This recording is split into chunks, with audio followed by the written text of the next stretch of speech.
This podcast provides discussions on sensitive topics that may trigger some listeners. Content in this podcast should not be construed as medical or doctor-recommended advice. If any listener has a medical concern, consult with a registered professional.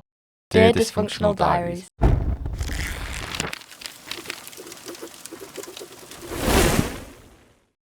You are autistic. Okay, yeah. This is like therapy. I feel like I'm crying by the end. Yeah, I am sort of the go-to comfort teacher, or the ones that they just want to spend the most time with.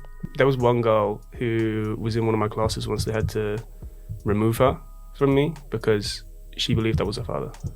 I was an undiagnosed autistic child, and because I didn't have any diagnosis or anything, the teachers just saw me as like a problem child. I was talking to a girl recently, like I was in, like it was like a talking phase, like we were talking, we were about to arrange a date. A situationship. Yeah, situation. If you may. She found out I was bisexual, and she was like, maybe not. Like, I'm not into that. And I'm like, what do you mean you're not into that? It's like, it's kind of emasculating that you have sex with men. My dad didn't accept it immediately. It took him a while to sort of get used to the idea of it. And he accepts that he has internalized homophobia. He's accepted that. Your dad is interesting. I think I get it from my dad. From stories you have told me about your father. I've never had this conversation with him, but I'm 90% sure if I have autism, I got it from him. Because can you, for people who, because this story makes sense. Oh yeah. The India story. Oh, don't. Okay. Went to India on one trip, work trip. I can't remember. I think it's until 2029 or something. You can't go back. Should I? Yay! So, right. Welcome, Daniel Well, Smith, thank you for having me. to my podcast that I'm finally doing. It's been a while. It has been. It's been a while. The last time I saw you was actually Friday. Yeah. And it's Friday. So it was a week ago. Yeah. It was a week ago. You are the first guest. You're the first episode. I am. That's an honor. You're the first It episode. Is. It Like is. I'm. I can't believe it. I've been planning this for so long, and it's Yeah. going to be. I'm ready. Okay. So, Oh my. Dan, Yep. Dysfunctional Diaries Okay. is about how people have dysfunction in their lives, and everyone does, and it's how everyone deals with it and how it actually affects them in later life and what it leads them to their situations. Okay. I think you are pretty much the perfect example of that. What do you mean by that? Because, right, so you are autistic. Okay. Yeah. You are so like you didn't have an amazing time in school. No. You didn't have an amazing time in school, but you are now a primary ed teacher Okay. Yeah. who is like completely is better than most in social situations. I don't know about that. Without a doubt, you are one of the most sociable people I know. Oh, okay. Thank you. I would say so. Okay. So, first off, autism.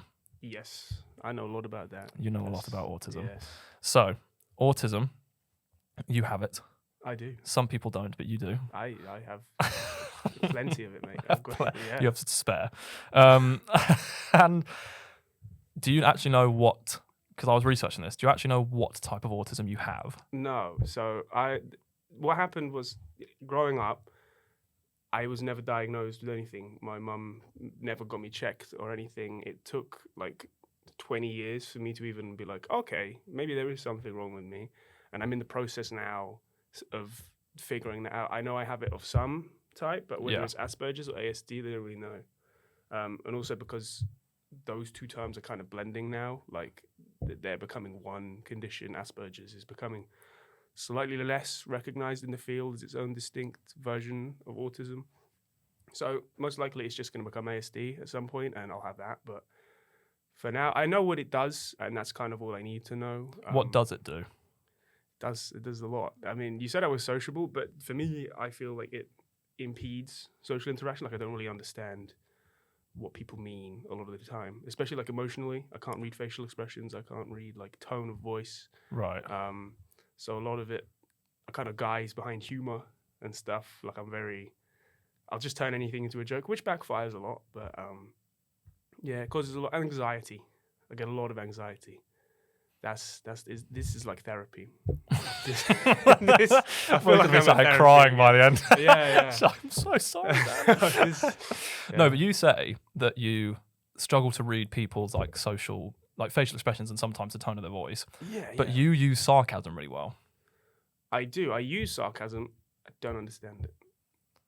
But surely you would have to have some level of understanding to be able to use it. I understand what it is. Yeah. And I can do it. But when other people are doing it to me, I'm like, oh, that's weird. Especially when it's over text. Because that's hard anyway. Yeah, but I mean, it's so hard anyway. Texting in general, I hate texting. Yeah. I hate. If you know me, you know I don't respond. You don't respond. And it will just be like one-word responses. No, genuinely, trying to contact me is like trying to contact a bank. You need to wait 5 business days, and then I will maybe get back to you. I'm like, basically, yeah. Yeah, no, I can't. Texting is a no-go for me. I can't do But it. I find that difficult, and I'm not autistic, I don't think. Maybe you are. Maybe I am. Maybe you are. But I don't find that easy over text. Like, that's not something I find easy. Like, tone over text is impossible to read unless you know that person so well. I mean, I guess, but even people that I've known years and years, I can't really gauge sarcasm. What is and isn't a joke? I take things literally. Like things that people say to me, I take literally. Like I was at work once, and I had to go from one garden to the other. There's a big gate in the middle, and my room manager said to me, "It's like, we need you in the other room. Is it right if you just jump over the fence?" I jumped over the fence. I leapt over the fence, and she's like, "What are you doing? Don't do that. Why are you jumping over the fence?" And then, What? And I was like, "You told me to jump over the fence." So I did it. You've never told me that. This was recently. How high was this fence? It was just high Oh, enough. this is while you were doing like primary ed. No, this was in a nursery. This is at work. So that must have looked mental. Well, You've just the kids leaped. thought it was sick. You've leaped a fence at a nursery. Yeah. The kids thought it was sick though. Yeah, but the kids might have been like, "There's a random man leaping the fence." But I'm not a random man. They know me. True. Yeah. True. I'm Dan. Is They this know back me. in Hemel Hempstead or is this? This is in Hemel Hempstead. Yeah. Okay. Right, I get you. So that isn't a way of which I get that you take it very literal. Anything that goes on, pretty much. But how? Speaking of your teaching, how do you think that it's sort of, because you, as you said, you didn't have a very good time at school. No, I had a horrible time. So why do you think you are teaching? For me, it's just because I feel like I'm good with kids. I find it so easy to get along with them. And maybe that's because I'm autistic. I have a sort of like childlike state of mind a lot of the time, and I understand what they want a lot more than like a normal adult would. And I get along with them like way better than most people. Like so many of my friends hate children, and I'm like, how? I don't hate kids. But like I understand that there's a lot of people our age who do. Yeah, I don't get that. And it's very much like there's just no patience yet for people our age who are around kids. Yeah, I mean, there's all these people asking for like child-free spaces, like flights without children, and there's already tons of like child-free spaces. Well, fun enough, people. I've literally just booked a holiday, and the place I'm going is 18 plus, so it's already like the hotel itself is like you can't have kids here. Yeah, see that already exists. I don't know why people are being like, let's exclude children even more. But it's not. I think it's less about excluding children sometimes with that sort of stuff, and it's more targeting the older audience.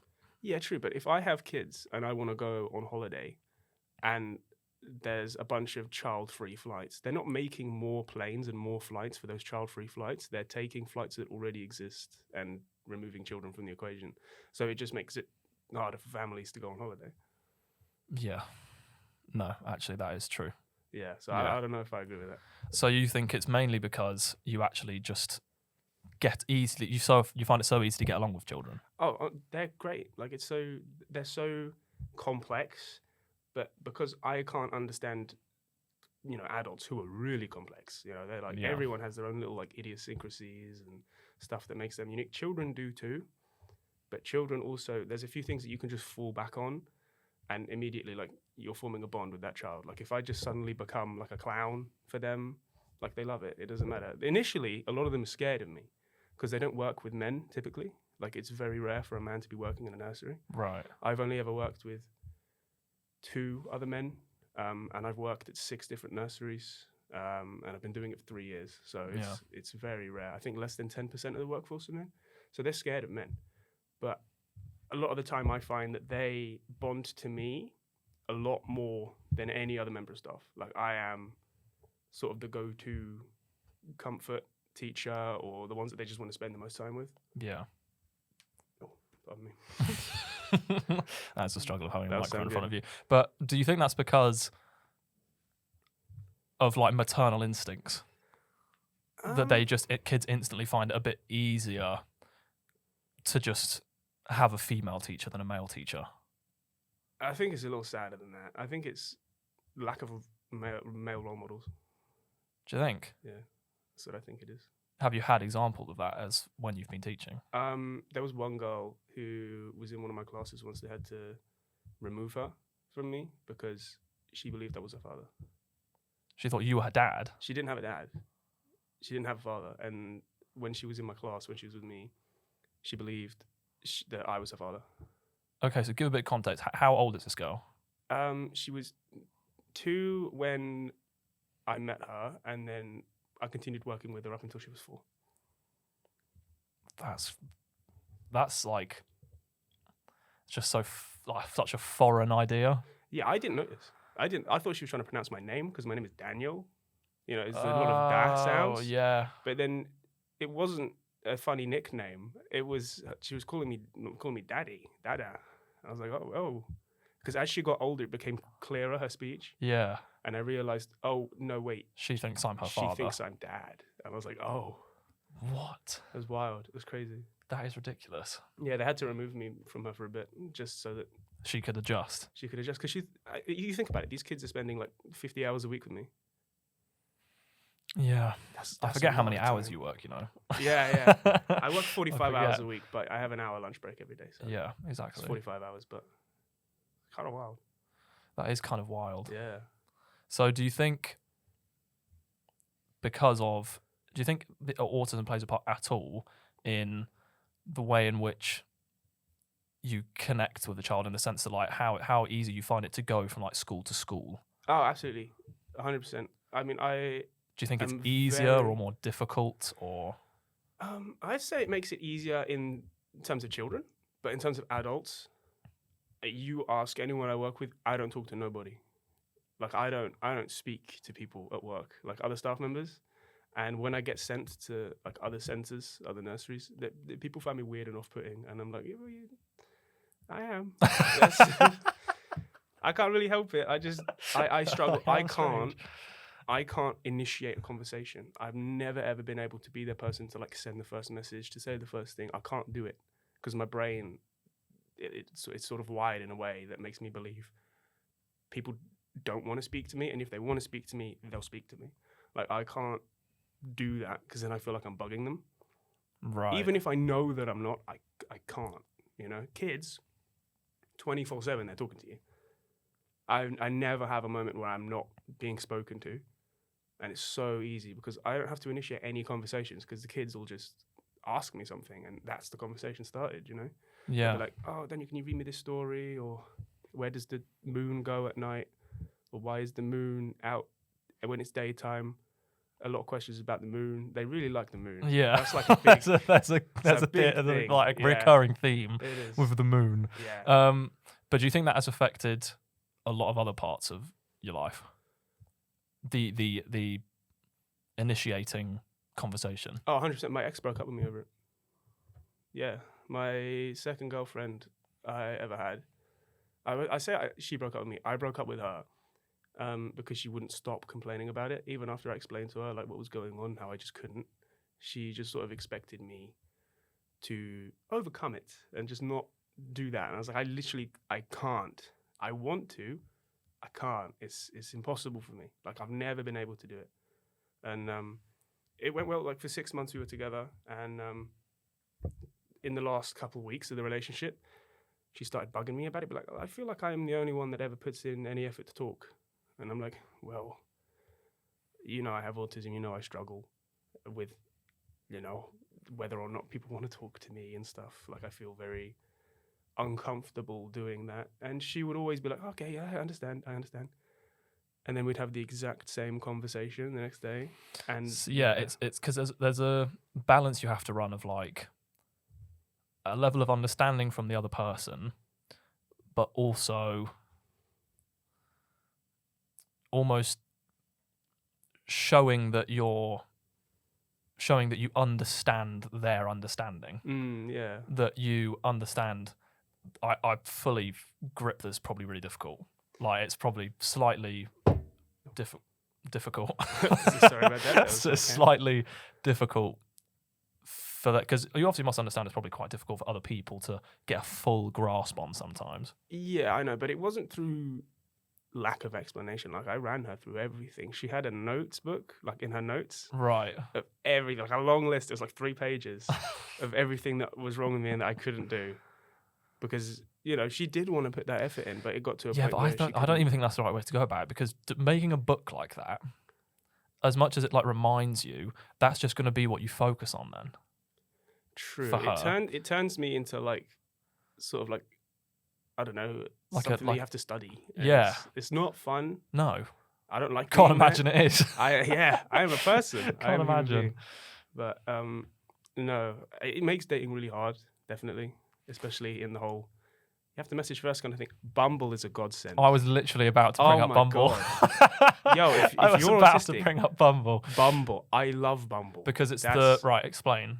Okay, so for those who have relationships and are happy, Bumble is a dating app where women have to message first. So, like, me as a guy, I don't have to send the first message ever unless they identify as non-binary, in which case I just let the match expire. But the fact that women have to message first makes it so easy for me, because I can just sort of turn my profile into like a bunch of prompts and questions, and then they can work off of that. Like I have my 2 truths and a lie, where all of them are true, and that is like, it works really well. Like I get loads of messages off of that, and it means that I sort of have a really good grasp of like immediate conversations I can have with a stranger. Okay. So would you say that now that is Bumble the thing that you definitely find the most easiest? Hinge is easy as well. Tinder sucks. I do not like Tinder. This sounds like I'm so old, but I've never used a dating app. Like I've never downloaded one. I've never made a profile, even jokingly. Yeah, I mean, they're not for everyone. Like I've never used one, because this is the thing. You say it's about texting. I find it so difficult to interpret text. And I also find it extremely dry. Like over text. That might just mean that I'm a dry texter. But either that or the person that you're talking to is really dry. No, because usually that's the thing. A girl has to have so much personality for me to be like willing to message. Like I can't deal with like a dry, because I just find it cringeworthy if you're like a completely dry texter. I think that's why Hinge and Bumble work, because the idea is that you have a prompt on your profile. that they Exactly. respond to. Yeah, like it almost makes the conversation start for you. Yeah, I don't like Tinder. Tinder to me is too like. Tinder's like a mainstream. shopping market. Yeah, no, and the people Like, on I'm Tinder. sorry, it is. Yeah, Tinder's like a shopping market. the people on Tinder are very like I don't know, mainstream people. Like they're like very generic people, I find. Like, they Yeah, don't have like I much- think Bumble and Hinge and websites like that are definitely more for like niche preferences. Yeah, and When I say niche, there's a lot of people who probably have that preference, yeah. but in the grand scheme of like a mainstream opinion of like what beauty standards, that sort of stuff, yeah, I think Bumble and like you very rarely like see a person who has a Tinder profile doesn't usually have a Bumble profile. yeah, that's so true. Like people on Bumble are so, and you can sort Bumble by like The girls are language. extremely different. They are like, it's night and day. I It's know so through different. like you and other people who've used it. Like it's seeing the difference of a girl. It's like seeing the difference of your boy who's like sat flipping through Tinder, and like every single one is just like a mirror selfie of this girl, Oh, honestly, or it's like just them on a beach. yeah. But like Bumble, You I get can everything. you get everything. I I can had a tell girl you. who was fishing and she was holding a fish. That was cool. That's cool. Yeah, that's sick. So it's so funny because most girls would be like, I couldn't stand if a guy had a picture of him with a fish. I wouldn't care. I think that's cool. Yeah, so That's would sick. I. It shows That's the that thing. you're in. It shows me your interest. It shows me what you like. I You wouldn't like be able fishing. to do Tinder. It tells me a lot about another person. You know, on Tinder, there's a big like expectation on men to message first, and that's why Bumble exists. That's the whole market gap there that Bumble filled. It's like, okay, men who are less confident, they'll go to Bumble because the women have to message first, and we can sell it as like female empowerment, women making the first move. It works, and it did really well. And Tinder, it's very much like, I'm just going to put photos of me here. I can't really be asked to write a bio, and I'm just going to play, you know, hot or not. It's heavily off looks. Oh, it's 100% off looks on Tinder. Tinder's looks. I don't get any attention on Tinder as much as I do Bumble and Hinge. Even though it's That's the biggest strange one. though, because you are a good-looking guy. Thank you. I'm not trying to turn this into something else. You're but trying to rizz me up. but like, it's not like you are. Like you've got the long hair. You have it. Like you're not a bad-looking guy. So it's confusing that would be the sense. But do you think that Bumble actually, in that sense, has sort of like a market with people who actually are sort of autistic? Oh, 100%, yeah. 100%. What about girls who are autistic? It's the same thing. I mean, autism presents differently in men and women, but by the time that you get to like our age, it sort of like begins to bottleneck a bit, and people individualize themselves, and the symptoms kind of streamline themselves, and everyone becomes individualized. You know, it's not as much a case of, okay, the girls do this, the boys do this. It homogenizes, people grow, and they become actual people. Whereas, like, I mean, with me as a kid, it was very much hyperfixations. I was echolalic, so I didn't really. You're gonna have to explain what that is. Yeah, okay. Echolalia is when you repeat sounds that you hear, but you don't know what they mean. Like you're just saying things. My parents mistook it for me being a really good talker, but in reality, I was just copying shit that I heard on like the TV. Actually thinking now, when we live together, I do now realize like we could be watching a video or something. Like is it sort of the same almost with like with like memes and that sort of stuff? Like you just repeat them. Oh, absolutely, 100%. I So, can't. like- It's something will be replaying in my head constantly. I can't not think about something, and I mean, it will be everything. It'll be like Angry Bird noises. It'll be Like absolute nonsense. for instance, okay, so No, this. so when I lived with you, Yeah. I think it was like maybe 3 weeks in. It was like midnight. I was gonna go to bed soon, and we lived. As in, like, your door was the first door. You were A, I was B. Yeah, there was a wall. And there was a wall. Yeah, and it was like a thin wall. our beds were on the opposite side of that one wall. Yeah. So that sounds like I'm going to say something else, but it was like midnight, and I was on the phone with my mum. So it might not have been midnight, but it was like around there.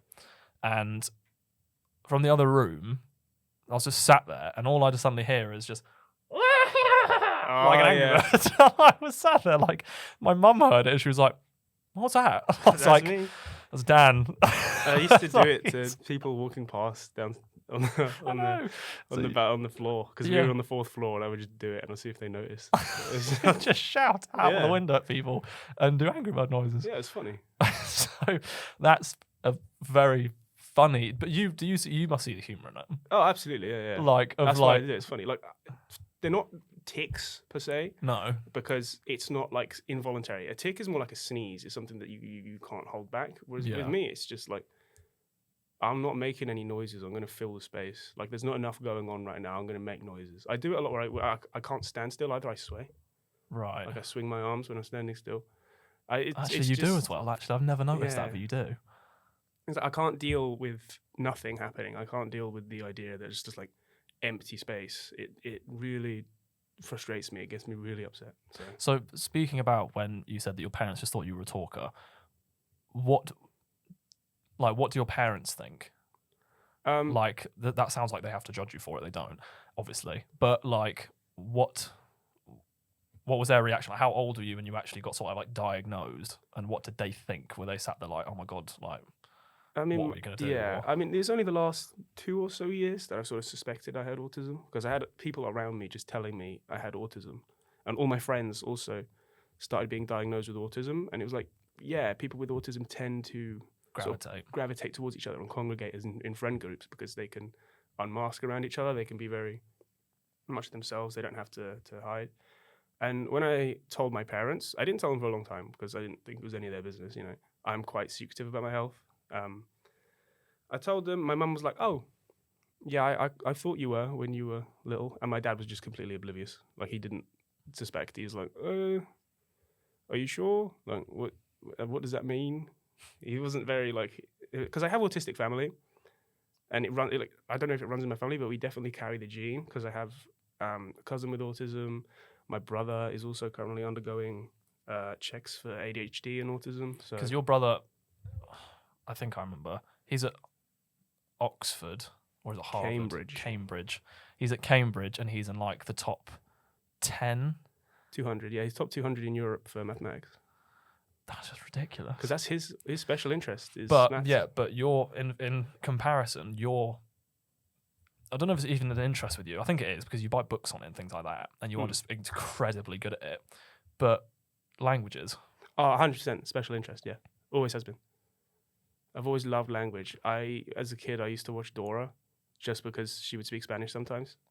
That was it. Like, I was like, my mum hated it. She was like, I'm not going to let you watch Nick Jr. because like, I thought you were part Spanish. I'm not part Spanish. I just speak it.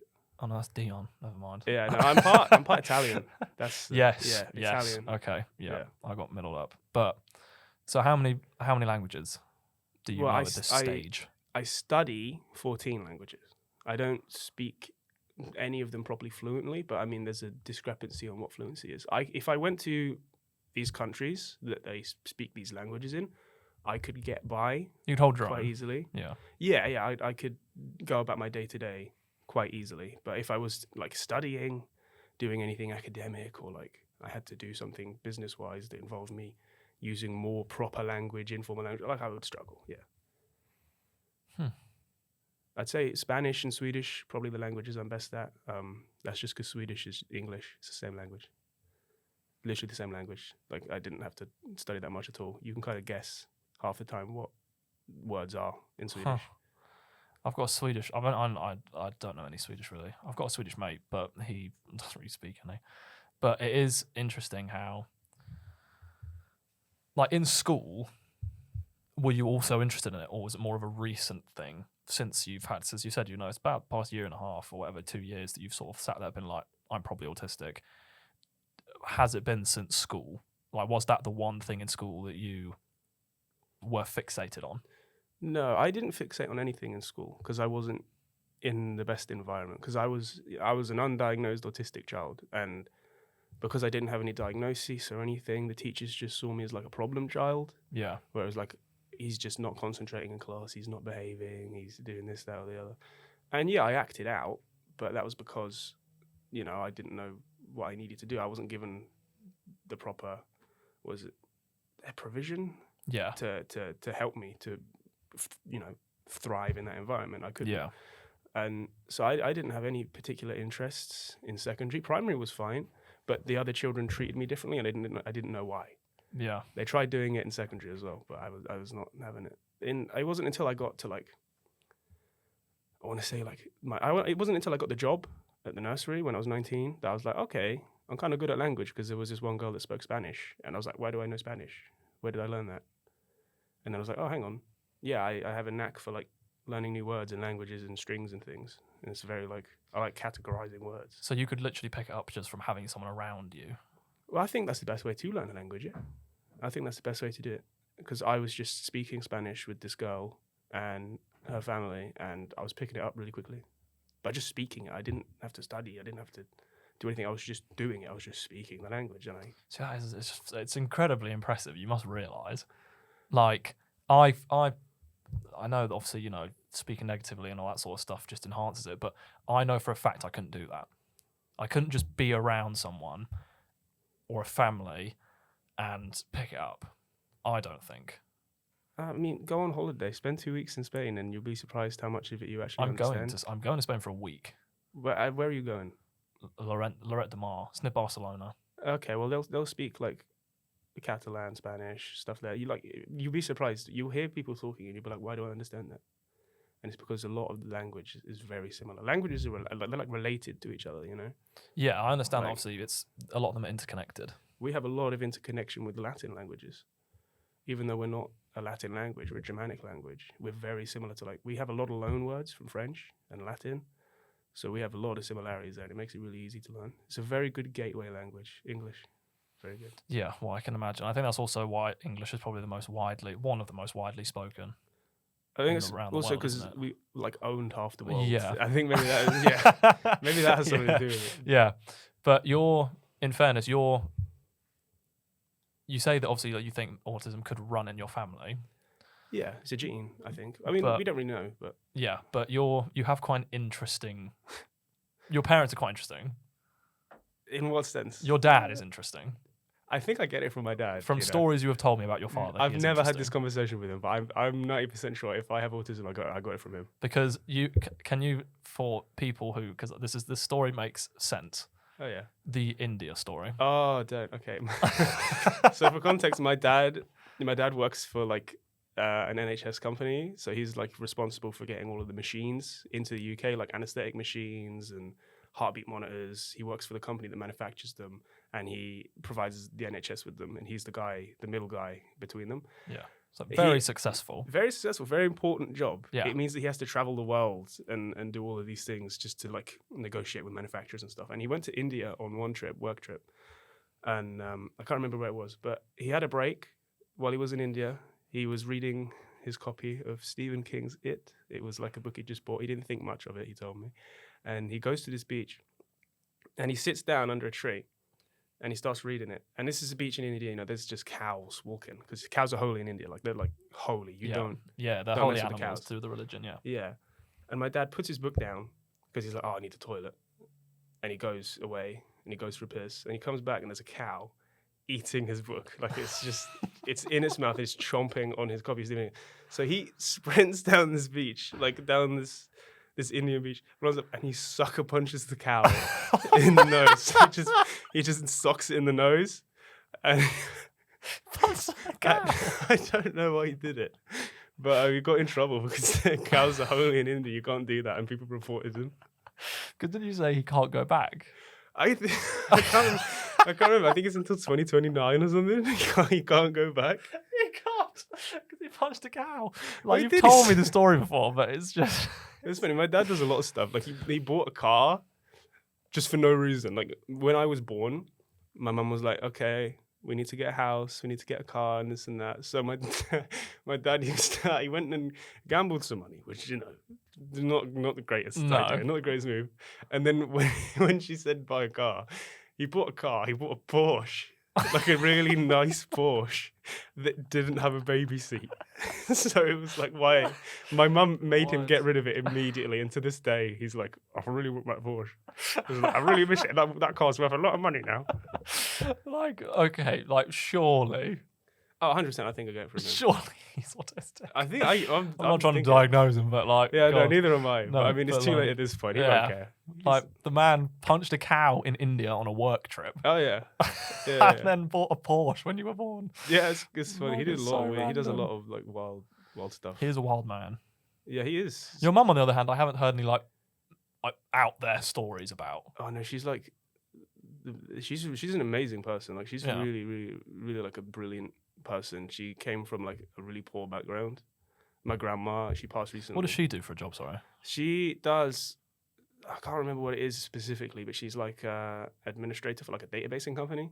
Oh wow. So it's something like that. I can't remember, but she's sort of gone from job to job like throughout my life. Yeah. She used to take me to work with her to do the cleaning and stuff because, just to get me some experience, I guess. I don't know, or maybe because she needed the help, but I don't know. I think she struggled a bit with me as a kid because she doesn't come from a background of like there's people with disability in her family. She's never had that. Yeah. And when she met my dad is, I don't know, he was kind of like a rebellious type. My mum was not. My mum was like the Straight shooter, just straight shooter, preppy school girl, good grades. My dad was like I'm going to go into the town and commit some crime. That was my dad. Yeah. So then when they met, it was very good motto. Yeah. And then I was born on their anniversary. So they were very Oh, wow. protective of me. Yeah. 19th of December, this was the day they went on their first date. They first kind of like considered themselves to be a thing. Mm. And they had me, and I completely ruined it for them. I don't know. I don't know. My mum did not know how to deal with me, and my dad even less. Like I was a really troublesome child. My brother, he wasn't. He never did anything. He didn't speak until he was like 3. Like, he didn't talk. My mum says it was just because he had nothing to say. But no, he's He was 3. no, 3-year-olds talk. 2-year-olds talk. Yeah. I can have a conversation. That's what I with mean. But your 2-year-olds. mum thinks he just doesn't have anything to say until he's 3. And it's like, no, he's got autism. Like- And my mum was like, the only thing that ever made me think that you had autism as a child was we used to put this video of a hippo on the TV, and you were absolutely horrified. You were horrified. But you would hide behind the sofa every single time you saw the hippo. And it still scares me. It's actually terrifying. It's a cartoon hippo, and he's singing, was it A Wimble Way? The Lion Sleeps Tonight. You ever seen that one? Oh, yeah. The hippo and the dog. I was terrified. I was absolutely terrified. Because look at the. That's it looks such a friendly song. It is a friendly song, but look at the hippo. He looks like he's designed specifically to eat children. And like, look at his eyes. He has crazy eyes. He has the eyes. The of like hippo from the old Wimble video. Dude, has crazy eyes. I had nightmares about it. I hate to admit this. When I was like 15, I used to go downstairs and I would sprint back up the stairs because I thought the hippo was going to get me. I was 15. When you were 15? When I was 15, yeah. What? I was horrified of this thing for years. Are you over it now at your tender age? It unnerves me. It doesn't like So scare me. unnerves you. It does. There's something off about the video, man. Like, I get cold sweats when I watch it. It's not. What? I don't like that video at all. There was a lot of stuff that I was scared of as a kid, and the fact that I was scared of so much was, I think, what led my mum to think, maybe there's something wrong with this kid. But she never got me checked. It was never enough for her to be like, okay, I'm gonna go get you checked In out. fairness, are you happy about that, or No, are you no? absolutely not. If I had been diagnosed as a kid, I would be thriving. Thriving. I would be thriving. I could be at the level of my brother, you know. But I'm not, because I was sort of hindered at a young age by the fact that I just never got checked. My nursery, the workers there, they were like, this kid, there's something wrong with this kid. Like, he ain't normal. He's got something. And Yeah. my mum just sort of played it off as me being young, you know, like, he's young, he doesn't know. And this was like 20 years ago, you know. It wasn't as well known back then. You know, now Yeah. everyone's like, okay, everyone knows what autism is, everyone knows what it does. But back then it was sort of like, it's not that. You think how mental health has only just started being taken seriously? I think I agree with you. It's just been started taken seriously. Yeah. But I think also, and I wanted to touch on this, is there has been a trend in people self-diagnosing themselves as a certain thing Yeah, I think that's because of valid social to an media. extent. I agree with that. But you got to remember, the people doing this are like 14, 15. They're young. I did it, and I was right. But I'd say I'm not saying that all people do it, because that's not at all what I'm saying. I'm thinking No. I do think it is more of a positive thing than a negative one. Yeah. But I think it's like a massive trend that I saw, which was it might not have been a trend, but I think it was, in a sense, was people coming out as bisexual. I don't know. There was definitely people who maybe were bi-curious or exploring their identity. You got to remember, when people are teenagers, they don't know. Yeah, You- I am you- a teenager. Oh, I forget that. I'm old. I'm 22. I'm I am old. a teenager. Yeah, no. But no, like, I'm talking like a young adolescence. Yeah, like The hormones start 13 running. to 17. Like those hormones, they start running, and they start being like, okay, where do I put them? Kind of thing. Like, they don't know. Yeah, But they explore that, and historically, you know, it's been sort of like majority straight, because that's just kind of what society has pushed. But in recent times, it's become more and more accepting. You know, there's less of an emphasis on that, and children are like more comfortable exploring other options. And as Yeah. a kid, I never felt any pressure to be straight. I never No. understood the concept of that. You know, I had a mother who was obsessed. just for context, you are bisexual, for anyone who doesn't know. Yeah, I'm a Yeah. bisexual. Yeah. I'm not straight, but yeah, I grew up in a background where it was like, it was very like relaxed. My parents never cared. They never had those kind of conversations with me. My mum was obsessed with a lot of big celebrities who were homosexual, and I was exposed to them as a kid, and I was like, so it's fine for men to like men, and I didn't care. Yeah. And so when it got to that age, I I don't know. I just discovered that I always liked boys from a young age. You know, like when I was little, I was like, hey, David Tennant, he's kind of. David Tennant. Oh, I was obsessed with Doctor. That was my first hyperfixation, Doctor Who. When I was 2, I was hyperfixated on Doctor Who, and that is still in play now. Huh. David Tennant, when I was a kid, oh my god, That man's yeah, a hottie. he is a beautiful man. He is a David beautiful Tennant's man. a hottie. So do your family know that you're bisexual? Oh yeah. I Yeah. mean, I don't make that big of a deal about Well, it. no, obviously, yeah. I think you Yeah. are the one person, but you are in a small minority of people who are bisexual or are of non-straight, non-heterosexual, Yeah. who don't make it a very heavy part of their identity. I mean, Not that it's an awful thing to do no, that, but I get it. I think there is so much more to people Yeah. than just a sexuality. If you are straight, if you are gay, if you're bisexual, anything, Yeah. to make something like that so heavily focused about your Yeah. whole personality, I feel like you're just limiting yourself almost. I mean, to me, I don't think that they do that because they want attention. I think they do that because they don't understand themselves yet. Like, they don't have a full idea of who they are. Right. They sort themselves into traits and characteristics. You know, like, I am a bisexual man or I am a homosexual woman. They it's just because they haven't developed themselves properly as a person yet, and they're still exploring that. I think that's the main reason. Historically, like, as you get older, you begin to care about these things less and less and less and less. You know, I think. Well, yeah, there's a massive trend in the amount of. I mean, labeling is a massive thing now, but there's a massive trend in younger people, especially because I've got a survey here from the University of Essex surveyed that there is a stark difference between bisexuality in men and women, especially in younger ages. So in women, 1.6% of the women they questioned were bisexual, but only 0.8% of men were.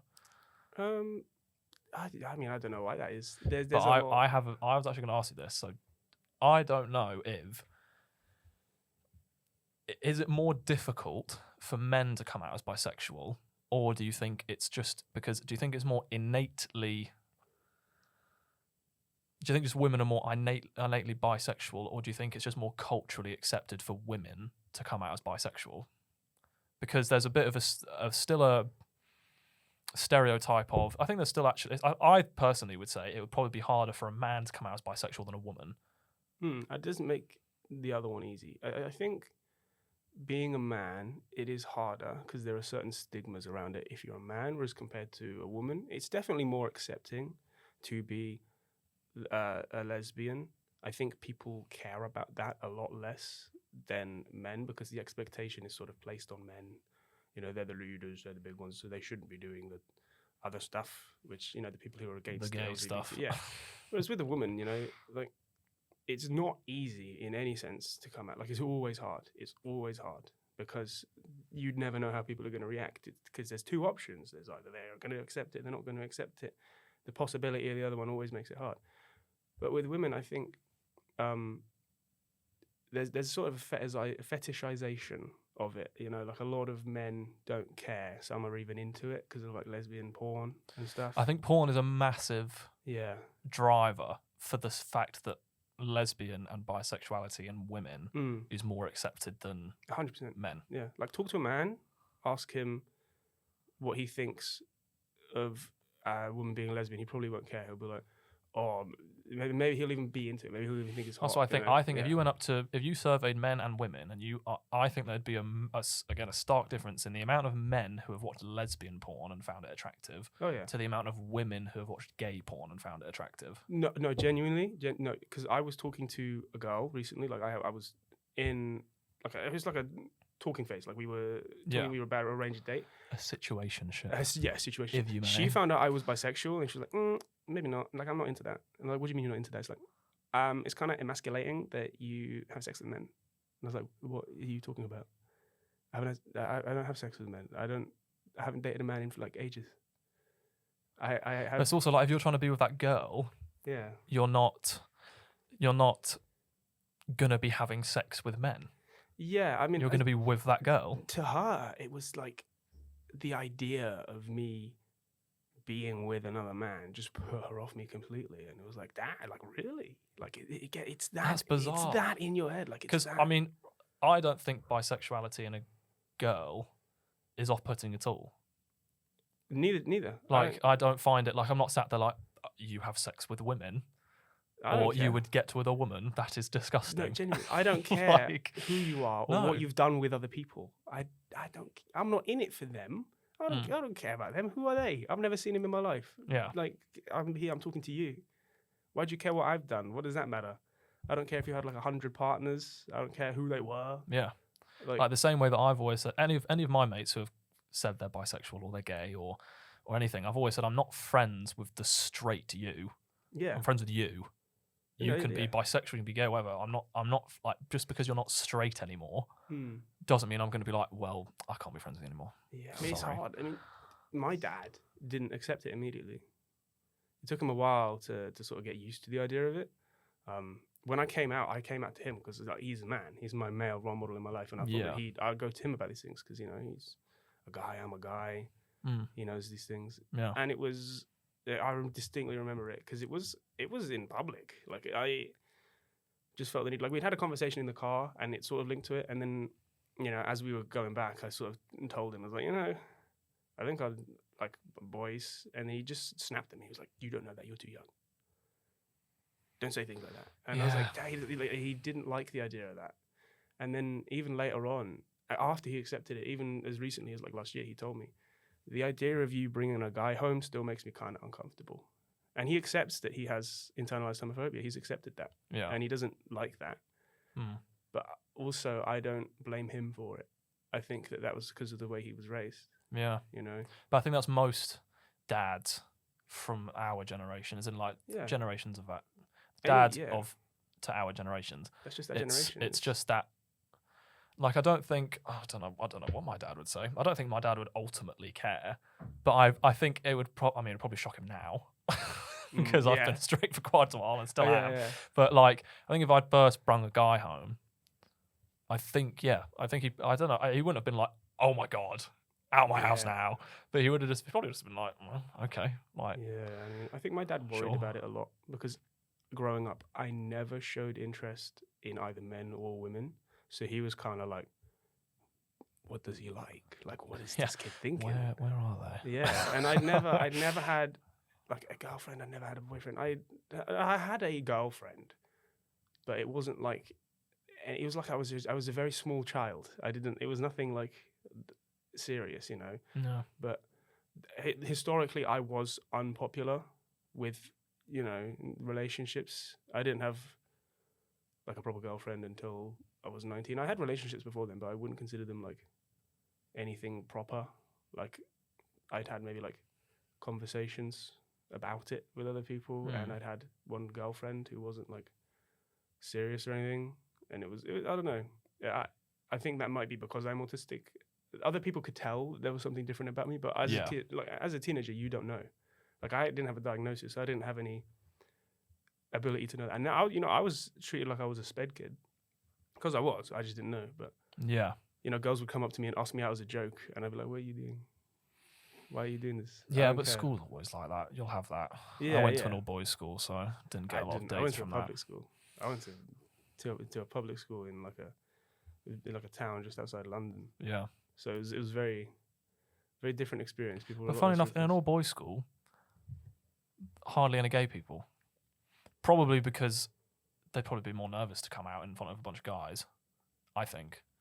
Maybe because I think it would be easier in front of, because obviously like notoriously gay guys have quite a lot of female friends. So I think it would probably be easier in a public school I'm not saying it's easy, I'd just say it'd probably be easier to come out to a group of girls than it would be to come out to a group of guys. Yeah, I mean, because that is the thing again I think it is more spoken about and more accepted in like female circles than it is in male circles. Probably, yeah. I think girls care less, whereas guys are sort of like, "Is he into me? You're gay. Do you want to have sex with me?" The immediate thought is like, "Don't like, why are you here with me?" Because I would put my hands up. I'd probably ask that question. I would not in a sense that I'm like going to be like, "Oh my God." Yeah, but I probably would jokingly be like. So I guarantee you, if you have a friend and he comes out to you as gay, he's not into you. No. He would not come out to the person who he likes. No, doesn't make any sense. No, gay men generally like won't just randomly hit on men. They kind of need to have their gaydar go off first. They sort of need to know that the other person is like. Have you ever been hit on by a gay guy? Yes. You have? I actually have been hit on by a gay guy. Really? I never don't been really hit on by a gay care. guy. And I'm gay. I've never been hit on by a gay guy. No, I've been hit on by a gay guy. I don't really care though.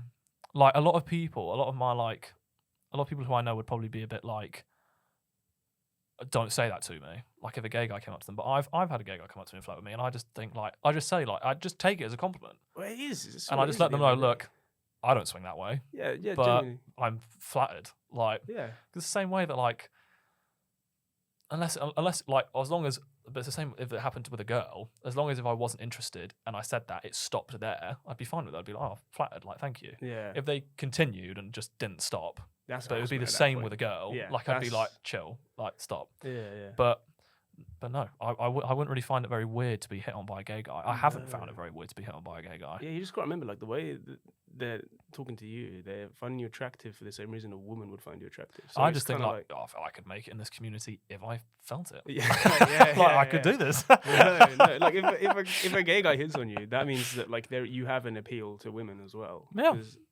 they like men for the same reason. Yeah, sexual preference is still preference. It's very individualized as Yeah. well. Like it's not like everyone has appeal in their own way. Like, 100%. Like everyone appeals to someone. Yeah, exactly. So I've never found it all that strange, but it's always been something that growing up where I grew up in Jersey, so I'm not gonna lie, there's not a lot of like diversity. Yeah. It's basically primarily a lot of like straight white people, Okay. primarily in Jersey. So like now it's actually starting to diversify a tad, but like all the like I went to an all boys school, all lads, and in like sixth form, so like year 11, 12, there would have been about 50 of us.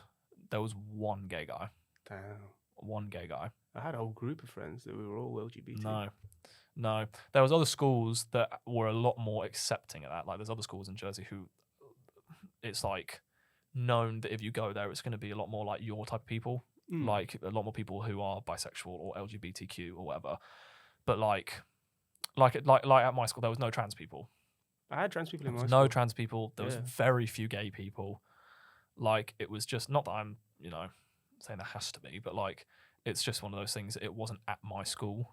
It was at other schools. Yeah, I mean, with a lot of the people that were trans at my school waited until after school to come out. Yeah. There was only one School's kid. a difficult time. Yeah, I mean, it's School's horrible. difficult. Everyone's an asshole. Everyone's Yeah. horrible. School's a difficult time. Yeah, no one who is in school is a good person because they're not proper people Yeah. yet. Like that's just how it is. Well, it's funny because as soon as I came out of school, socially, suddenly all those groups that school made just dissipated. Oh yeah, And suddenly everyone's friendly with everyone. yeah. Like after year 12, so after A-levels, after we did the A-levels, suddenly all of those, like the popularity scale, I hate that, yeah. just goes. Oh no, genuinely. It just goes. There's still obviously some people just don't get along with some people, but like people who I'd never spoke to in school, who like I just wasn't like, I wasn't in their group. I had different friends, different social circles. Suddenly that just goes as soon as A-levels are done, and it's like, what happened? Why couldn't have it been like that? I guess because you're at school. It's You're the only social. there out of It's the social necessity. structure. Well, yeah, you're of there school. because out of necessity. Yeah. You're not there, and whether you know it or not, you're building bonds with these people. And as soon as you leave, it sort of kicks you that you're an adult now. Yeah. And it's like you miss that. I find that a lot of my life now is me trying to like, claim back my childhood and reminisce and stuff. That's what I spend a lot of my time doing. No, well, I'd say in fairness, I'm probably going to have to wrap up here because I've probably gone quite over time. Oh, But I'd say without a doubt, like even when I first met you, yeah. I think you do incredibly well for the standard you put yourself at. Oh, thank you. I think you do. You do incredibly well because you say things like, socially I struggle and I don't sometimes pick up on certain things. Yeah. But I'd say when we lived together, I probably told you things that I didn't tell a lot of other people, but you would still snap onto it, and you'd be able to understand it. Oh, So I'd say alongside that, the fact that you're teaching now, the fact you didn't have a good school time, by the sounds of it, sometimes, you know, you didn't thoroughly enjoy, but the fact that you still have that passion to then go on and teach younger kids who you actually connect to, because I know you do, because I know that you keep all that stuff in the shoebox and you have all those photos or drawings or cards. It's actually very admirable. Oh, thank you. It is. It's very admirable.